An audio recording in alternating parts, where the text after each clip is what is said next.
Day 3.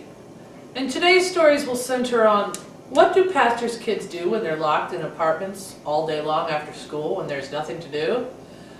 They do interesting things. My older brother and younger brother decided it would be really cool to manufacture clay men about 2 inches tall. And they were very meticulous about it. They put the little arms and little legs on and the little eyes. And every room in Hong Kong had ceiling fans. And for some reason, they thought it would be really interesting to throw these little clay men up into the ceiling fan and see where they would go. So they would turn the ceiling fan basically on Typhoon or Hurricane 8. And it would be going around so fast, and then they'd take these clay men and just throw them up there. And they'd laugh at the sound as it would go through it. And that was it. They didn't go looking to find where these pieces went. And so my parents, after a while, started noticing little blobs on the walls, and they thought, what is this stuff? What's going on here? And Brad and Wally kept it up for a while, and then of course it lost the glamour, and my parents never figured out what it was. They asked questions, but of course none of us knew what was going on. So that was one of the things.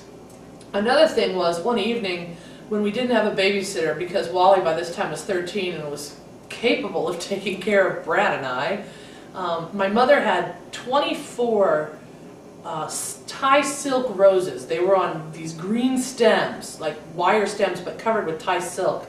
And each rose was a closed bud. They were all beautiful different colors of silk that somebody had given to her. And I can't remember what music was playing. It was some music that I was listening to or Brad was listening to. But Wally came out of the back room and he grabbed 12 of these in each hand. So he had 12 of these in each hand.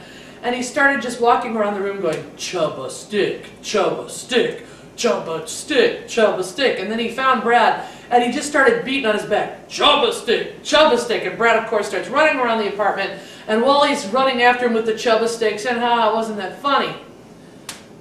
And they kept doing that until the roses, these beautiful Thai silk roses, started to split the seams because of the impact on my brother's back.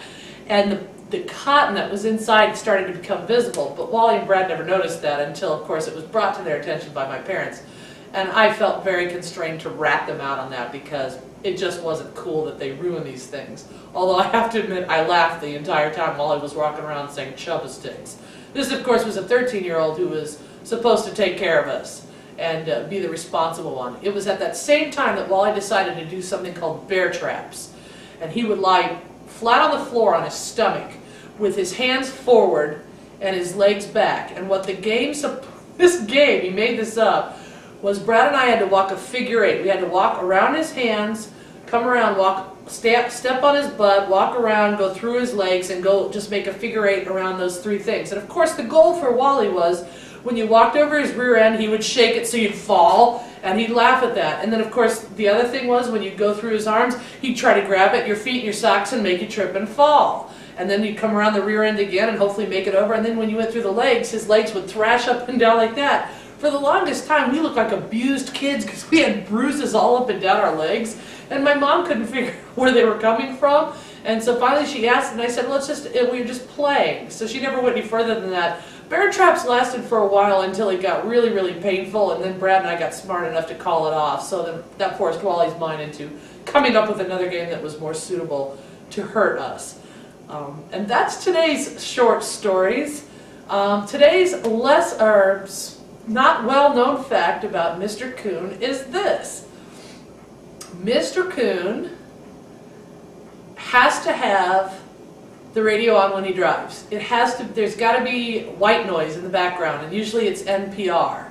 And that's not always bad, except sometimes it's that Thistle and Shamrock show, which the kids and I always make fun of, but that's one of his little quirks that is not well known. And that's day 3. And I'm not convinced I'm going to get all your days in, so I'm going to leave it up to Sam to cut and edit and paste these at will. I'll talk to you later.